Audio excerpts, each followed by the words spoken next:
l'exposé est comment ne plus perdre la guerre froide, car c'est vrai qu'on entend souvent dans les médias, etc., on parle de nouvelle guerre froide, et alors, est-on encore dans la guerre froide ou pas, c'est un débat qui est maintes fois réitéré, mais ce qui est certain, c'est que nous sommes dans le paradigme de la guerre froide, c'est-à-dire que notre perception des rapports de force se place clairement dans les catégories, le vocabulaire, les clichés de la guerre froide.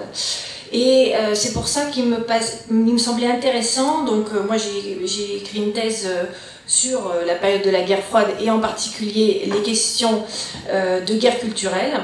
Donc moi j'étais placée tant du côté de la production culturelle soviétique, c'est-à-dire la littérature officielle, mais du coup ça m'a obligée à voir aussi toute la production culturelle qui a été déployée par les États-Unis, et c'est vrai que ça a été vraiment une canonnade et des échanges extrêmement fournis de part et d'autre.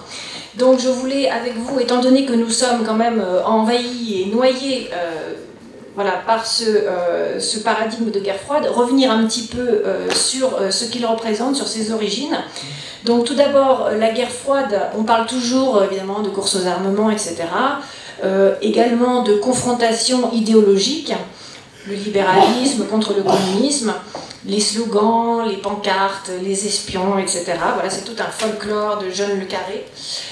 Mais on imagine moins à quel point la bataille se jouait également sur le terrain de la culture et des valeurs. Or, il existait tout un arsenal qui était ambiant et dans l'air que tout le monde respirait, qui se composait autant d'articles, de discours, d'hommes politiques, de romans, de films, qui ont été autant de munitions des deux camps de la guerre froide et qui ont vraiment créé l'époque et qui ont jusqu'à maintenant déteint sur nous à tel point qu'on en est parfois même plus conscient. Donc, il se trouve que dans le monde anglo-saxon, moi j'ai fait ma thèse en Angleterre, ce champ de recherche, la guerre culturelle, est extrêmement fourni. Il y a énormément de recherches là-dessus, beaucoup d'auteurs passionnants. Et c'est vrai que c'est une des grandes chances de la recherche dans le monde anglo-saxon, c'est-à-dire que même des fois, des auteurs qui trouvent des choses qui dérangent, qui vraiment font part de politiques qu'on peut évidemment trouver répréhensibles avec le recul, eh bien ces auteurs ont droit de parole. Il y a beaucoup moins d'idéologisation de l'histoire qu'on peut en avoir malheureusement voilà, en France et dans d'autres pays d'Europe.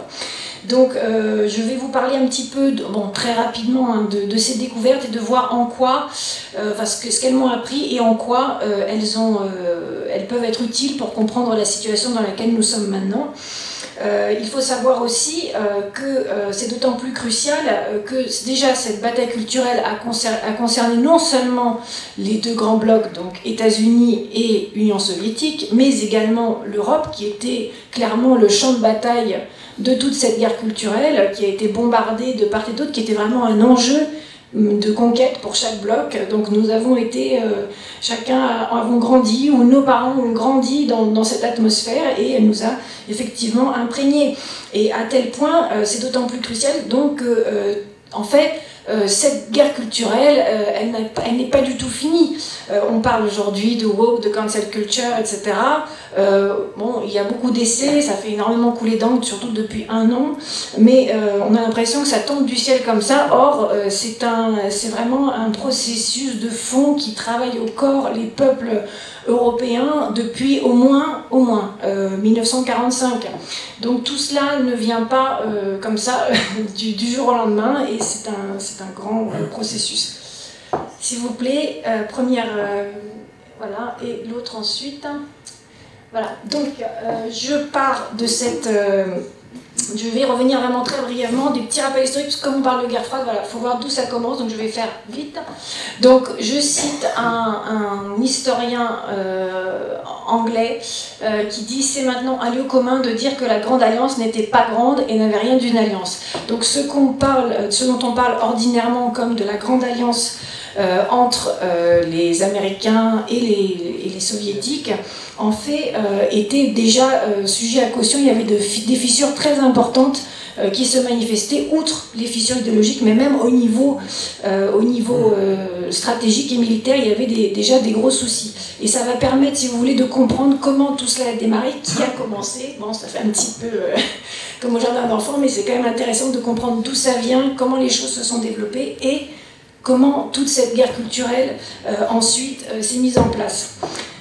Donc, en ce qui concerne donc, cette grande alliance, il se trouve que les fissures sont apparues très tôt et le gros sujet de discorde, c'était l'ouverture d'un second front à l'ouest. Il se trouve qu'en dès septembre 1941, donc vous voyez, c'était vraiment le tout début de la guerre, l'ambassadeur russe Maïski à Londres a demandé à Churchill d'ouvrir un second front. Et celui-ci a refusé. De toute façon, si vous voulez, autant la Grande-Bretagne que les États-Unis ne croyaient pas jusqu'au mois de décembre 1941 que l'Union soviétique allait supporter le choc. Ils étaient sûrs qu'ils allaient être laminés par l'armée allemande. Et donc, ils n'avaient aucune intention d'ouvrir le front. Et d'autre part, leur intention, c'était plutôt d'organiser les débarquements en Afrique du Nord, etc. La tension est encore montée d'un cran en juin 1941, puisque Roosevelt a annoncé à Staline qu'il n'y aurait pas de débarquement avant le printemps 1944. Bon, alors, en même temps, il lui a dit la vérité, mais ça a rendu Staline absolument foudrage. Il a rappelé ses ambassadeurs et il a dit que voilà, il y avait des grandes tensions entre les Alliés. Finalement, le débarquement de 1944 a permis de rasséréner un petit peu les Alliés et de ramener de la confiance. Et la conférence de Yalta, en février 1945, si vous pouvez mettre le prochain. Voilà, je fais quelques petits rappels historiques. Bon, voilà, c'est juste pour resituer le contexte, parce que bon, c'est des dates qu'on n'a pas toujours en tête et qui permettent vraiment de comprendre l'état d'esprit des deux protagonistes. Donc, la conférence de Yalta a permis vraiment de créer d'incarner vraiment un moment de concorde, puisque Staline était vraiment le grand vainqueur de la guerre, puisque au moment de Yalta, donc en février 1945, les troupes soviétiques n'étaient qu'à 100 km de Berlin, et d'autre part, les Britanniques et les Américains comptaient sur un engagement soviétique contre le Japon. Donc chacun s'y retrouvait et voilà, il y avait une bonne entente à ce moment-là. Mais les choses se corsent dès avril 1945, puisque le président Roosevelt décède et il est remplacé par le président Truman, qui lui a une peur bleue de l'expansion de l'influence soviétique. Donc à ce moment-là, c'est là qu'on voit que se mettent en place toutes sortes de mesures assez désagréables et de moments déjà qui commencent à corrompre un petit peu les relations. Donc il y a le long télégramme de George Kennan, qui était à l'époque diplomate et qui est l'inventeur du containment. Donc c'est là qu'il évoque déjà le containment. D'autre part, et qui dit que voilà, l'Union soviétique doit être contenue. Ensuite il le développera plus tard, mais c'est là que ça apparaît la première fois. Truman lui-même fait toutes sortes de déclarations assez désobligeantes envers l'Union soviétique. Et évidemment, ça culmine en mars 1946 avec le discours de Fulton, de Churchill, qui est carrément voilà, une déclaration de guerre à l'Union soviétique. À ce moment-là, l'alliance est vraiment rompue. Ensuite, il y a la doctrine Truman, qui est contre l'expansionnisme soviétique. Donc vous voyez, petit à petit, à chaque fois, la tension monte. Et en 1948, il y a une bataille historiographique, puisque la guerre culturelle se joue absolument à tous les niveaux. Donc ça peut aussi bien inclure les débats historiques. C'est-à-dire qu'au début 1948, les services américains, le département d'État américain, publie des archives du ministère des Affaires étrangères allemand, où il est question d'une collusion entre les nazis et les soviétiques. Et ce à quoi, juste un mois après, un article dont on dit que Staline l'a rédigé de sa main, répond dans la Pravda par un article qui s'appelle « Les falsificateurs de l'histoire ».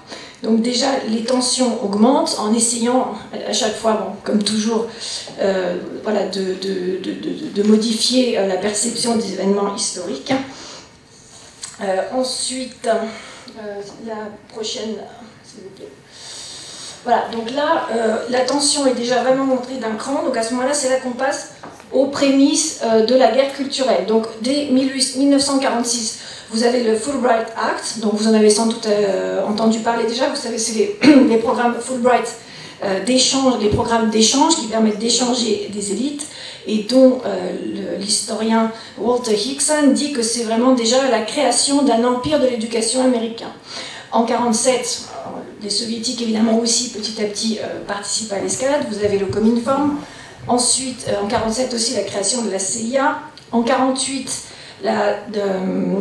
donc je fais exprès, si vous voulez, désolé, c'est pas très digeste, mais c'est pour vous montrer, c'est un mitraillage, si vous voulez, il y a vraiment une dynamique, une montée des tensions donc dans cette période qui en fait va aller de 45 à 60. De 45 à 60, c'est là où se mettent en place toutes les armes les plus redoutables de la guerre culturelle donc entre les États-Unis et l'Union soviétique, et comme on va le voir, c'est essentiellement mis en place par les Américains. Donc ils mettent vraiment en place tout un dispositif excessivement élaboré. Donc en 1948, il y a la décision NSC 10-2 qui permet la création d'une branche d'opérations secrètes qui inclut des opérations de propagande, de guerre économique, de subversion à des soutiens de groupes anticommunistes. Donc, encore une fois, toutes ces informations, ce ne sont pas, bon, comme on n'a pas entendu parler, mais du complotisme ou autre, ce sont des publications qu'on trouve absolument dans n'importe quelle bibliothèque universitaire. Ce sont des universitaires qui ont pignon sur rue, qui enseignent dans des chaires aux États-Unis, en Angleterre. Je peux citer Walter Hickson, il y a David Court, il y a Francis Storno Saunders aussi, qui ont écrit énormément sur tous ces sujets. Et si vous voulez, c'est marqué noir sur blanc. Et le drame, si vous voulez, c'est que bien souvent en Europe, on n'a absolument pas connaissance. On se doute vaguement que dans le cours de la guerre froide, il y a eu des opérations mises en place, mais ce n'était pas juste quelques opérations, c'est vraiment tout un programme de guerre culturelle qui est extrêmement structuré et qui a une puissance de frappe énorme, parce que ce sont à chaque fois, par exemple, je parlerai plus tard du Conseil de la liberté culturelle, eh bien, ils avaient des bureaux dans 35 pays avec des milliers de collaborateurs. Donc, si vous voulez, quand vous avez des organisations de cette échelle, cela ne peut pas ne pas avoir d'impact, si vous voulez, sur les peuples qui sont visés. Donc, je continue mon inventaire, un petit peu effrayant. Donc, il y a donc cette création par la directive NSC 10-2, donc d'une branche d'opérations secrètes de la CIA, la création de l'OTAN. En 1950, la campagne de vérité lancée par Truman, qui lance d'ailleurs au passage depuis une rédaction de journal, ce qui n'est pas anodin, ça montre vraiment la part que vont prendre la presse dans toutes ces opérations, et dans lequel il dit que c'est un combat avant tout pour conquérir les esprits des hommes.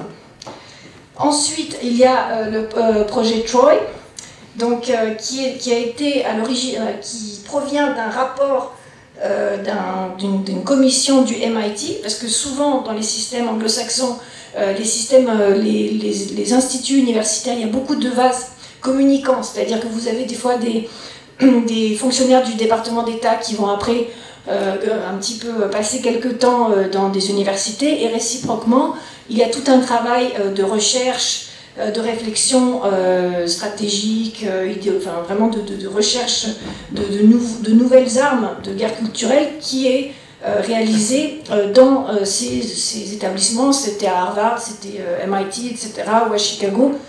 Il y a vraiment une grande interaction entre ces deux milieux. Donc l'idée du Project Troy, c'était l'idée comment faire passer de l'information en Union soviétique, puisque l'Union soviétique était absolument fermée. Donc l'idée, c'était d'arriver à faire filtrer des informations et, comme ils le disent, de créer un cadre intellectuel pour mener une guerre froide totale. Donc l'idée, c'est d'exploiter, de faire appel à des dissidents, de développer la propagande à la radio, et de toujours essayer de développer des médias et des relais à l'intérieur du pays.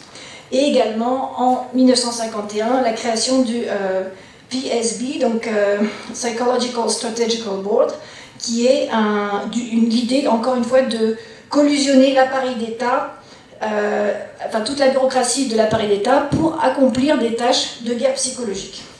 Donc vous voyez, là j'ai fini les grandes listes, mais c'est quand même absolument effarant de voir, et évidemment je ne cite pas tout, c'est juste comme ça pour l'exposer, mais c'est loin d'être exhaustif, la machine de guerre qui a été lancée tout de suite au lendemain de la Deuxième Guerre mondiale. Prochaine, s'il vous plaît. Voilà.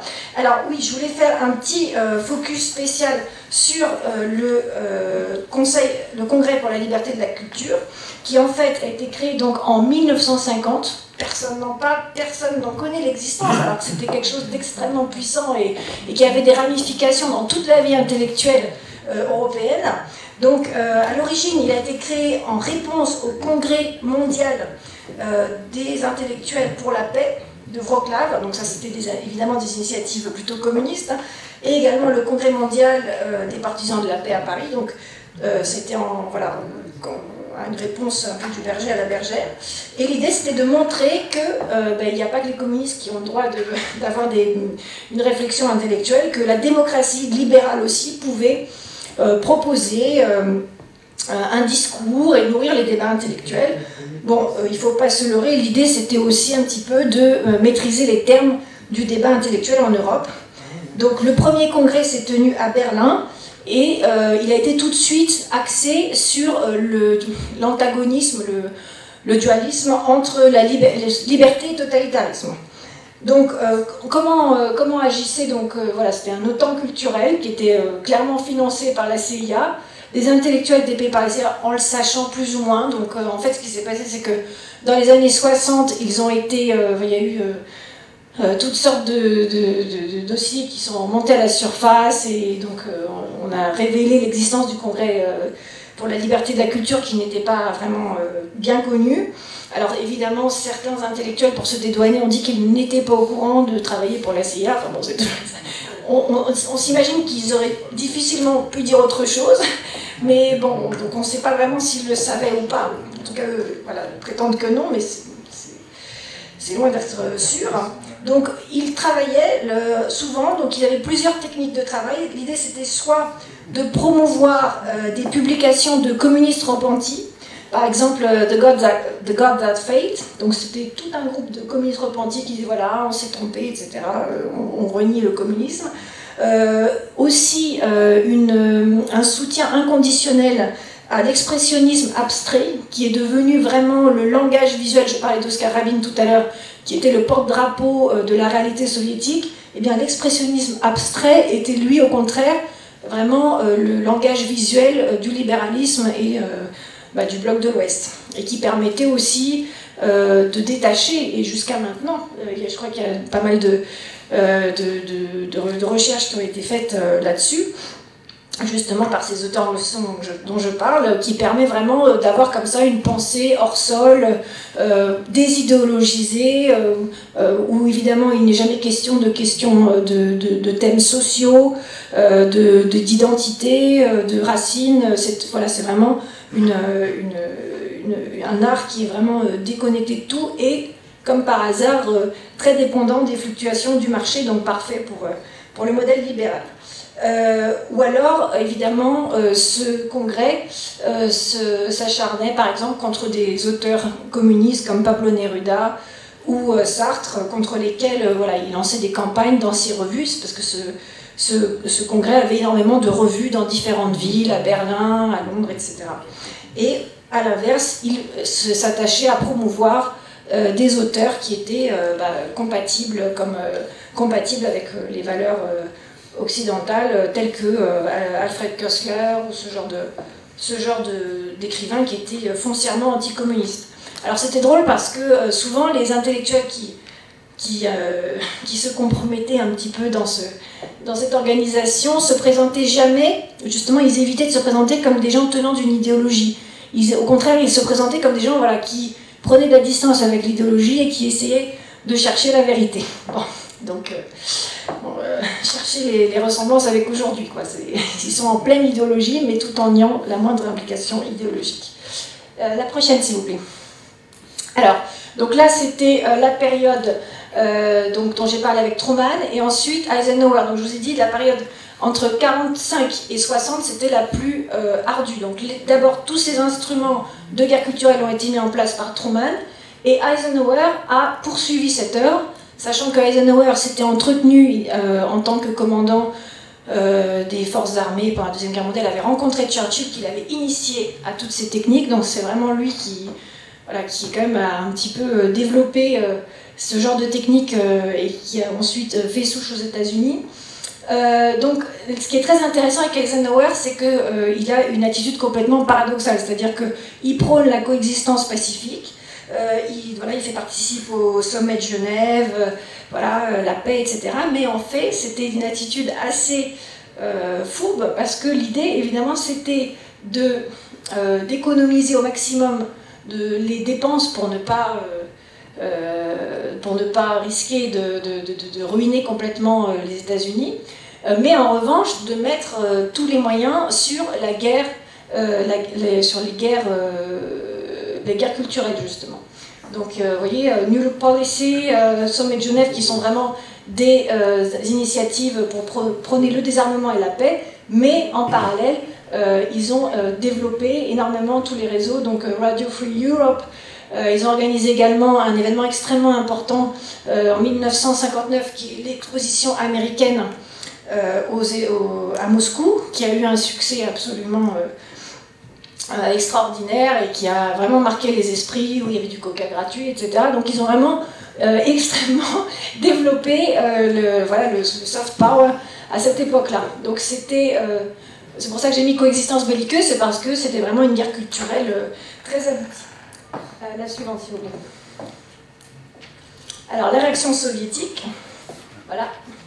Donc, le malheur, encore une fois, c'est que les ripostes, donc j'ai plus beaucoup de temps, je vais conclure, mais l'idée, si vous voulez, c'est que ces ripostes ont été clairement insuffisantes, et de l'aveu même de Philippe Babkov, qui était un directeur de la 5e direction de lutte contre la dissidence du KGB, il dit que oui, effectivement, ils étaient conscients que ça se jouait, mais ils n'ont pas du tout mis en place toute cette... évidemment, il y a eu des structures, etc., qui étaient mises en place en Union soviétique, mais ils étaient loin d'avoir toute cette attitude, si vous voulez, extrêmement proactive et conquérante et affirmative qu'avaient les soviétiques. Et c'est d'ailleurs ce qui leur a permis pour beaucoup de gagner la guerre froide. Donc c'était souvent des ripostes assez inoffensives, parce que les Russes croyaient en toute bonne foi qu'en montrant leur talent, leur niveau de développement, etc., leur prouesse scientifique et sportive, ils montreraient que ça validerait leur modèle de société, mais c'était c'était pas du tout suffisant. Et même les caricatures, c'est pour ça que je mets les caricatures qu'on trouvait beaucoup dans la presse soviétique, finalement étaient une manière bien molle de critiquer les capitalistes, et ça n'a pas du tout empêché l'engouement qu'ont eu les soviétiques pour le modèle américain. Donc jusqu'à Khrouchtchev, il y avait vraiment une grande... On peut voir d'ailleurs les discours de Khrouchtchev, où il est quand même extrêmement agressif, etc., où il s'affirme, etc. Mais dès après les années 60, il y a un petit peu la position change, le discours devient auto-justificateur en permanence, et malheureusement, c'est une situation qui n'a pas changé. La suite, s'il vous plaît, on a bientôt fini. Voilà, donc c'est toujours le problème, c'est-à-dire, est-ce que la guerre froide est finie? Sans doute, parce que effectivement c'est une période de 45 ans, de 45 à 90, mais 91, mais en revanche les catégories sont toujours là, et surtout les mentalités, notamment la mentalité soviétique, est toujours la même. D'ailleurs, il ne faut pas s'étonner que par exemple quelqu'un comme le président russe, il a grandi, c'est un produit de la guerre froide. Il est né pendant le dégel, ses parents qui l'ont élevé ont aussi connu la période de la guerre froide. Tout l'appareil, actuellement, ceux qui sont au sommet ont été forgés par la guerre froide, donc il n'est pas étonnant qu'ils aient gardé les mêmes mentalités. Et donc ils ont ce que j'ai appelé une diplomatie d'apparat, donc c'est l'idée de faire impression, de faire les grands défilés militaires, etc. C'est toujours d'être dans la réaction et non dans l'action. Par exemple, de faire... il y a des sanctions, on fait des contre-sanctions. Ils sortent un film, La mort de Staline, on va se plaindre que c'est odieux, au lieu, par exemple, eux-mêmes de faire un film sur les dirigeants américains, par exemple. Ça, ce serait une attitude, si vous voulez, conquérante et qui attaque, alors que là, ils sont toujours dans la réaction. Et toujours attitude auto-justificatrice, qui est vraiment un gros problème. Voilà, bon, je vais bientôt terminer. La prochaine, s'il vous plaît. Voilà, quelle solution? Donc je vais très vite. Donc sortir de la posture auto-justificatrice qui vraiment préside On a pu le voir avec Emmanuel quand on était à Moscou, on assistait aux élections, il y a toujours l'idée de se justifier à l'avance, ce qui ne sert à rien parce que, évidemment, l'Union européenne prend un plaisir à dire que de toute façon, les élections sont bidons, on n'y croit pas. Donc tous leurs efforts sont réduits à néant. Mener la guerre culturelle, puisque ça n'a pas été fait avant, donc mettre les moyens pour vraiment créer une offre culturelle, créer, par exemple, même le plus gros blockbuster russe actuellement, il a un budget 10 fois inférieur à un petit film américain, si vous voulez. Donc ils ne sont pas armes égales, donc comme dans ces cas-là, ça ne peut pas marcher. Élaborer une idéologie ou une doctrine d'État, mais qui souhaite tourner vers l'avenir, et non pas vers le passé, comme c'est le cas où on est toujours à reparler de la guerre patriotique. Et alors, le complexe de Pierre, ça nous ramène à notre entretien, c'est-à-dire que Pierre a toujours entretenu les Russes dans l'idée qu'ils devaient admirer l'Occident et apprendre d'eux. Or, c'est vrai que ça a permis de construire, comme disait Slobodan, Saint-Pétersbourg, mais il serait temps aussi de rompre avec ce complexe d'infériorité qui est absolument récurrent, par exemple avec, on avait Khrouchtchev qui disait on va rattraper l'Occident et le dépasser. Donc si vous dites rattraper, c'est que déjà vous vous considérez comme inférieur, et c'est une posture qui demeure malheureusement, donc il faut s'en séparer. Inventer de nouveaux héros, malheureusement aujourd'hui il n'y en a pas. Il y avait Gagarine par exemple à l'époque soviétique, ou maintenant il n'y en a plus. S'en rapprocher de la France, parce que effectivement je pense que la France est un des partenaires avec qui la Russie peut avoir les échanges les plus fructueux. Étoffer la production culturelle, je l'ai dit. Et dernière chose que j'ai oublié de mettre, c'est avoir ses propres critères. Enfin, ça va avec le complexe de Pierre, c'est-à-dire qu'il y a une grosse tendance catastrophique actuellement aux États-Unis, c'est notamment dans le domaine de l'éducation, de reprendre ce qui s'appelle la sciencométrie, c'est-à-dire de reprendre tous les index. Maintenant, par exemple, pour publier un article, et parce que si vous voulez, les scientifiques ont une partie de leurs revenus qui dépend du nombre d'articles qu'ils publient, eh bien il faut que vous soyez publié seulement dans certaines revues. Et ces revenus sont adoubés par certains index qui sont définis par les anglo-saxons. Voilà, donc c'est vraiment un gros problème, cette idée, si vous voulez, d'à chaque fois reprendre les standards occidentaux, dont d'ailleurs les anglo-saxons eux-mêmes s'affranchissent, qu'ils imposent aux autres, mais dont eux-mêmes s'affranchissent quand on leur semble. Donc c'est vraiment une attitude à proscrire. Voilà, donc j'en termine là. Je voulais juste dire, pour finir, que le meilleur moyen de s'affranchir de la guerre froide, évidemment, c'est de sortir de ces clichés. Et de cette manière, ça permet de ne plus perdre la guerre froide. Je vous remercie beaucoup.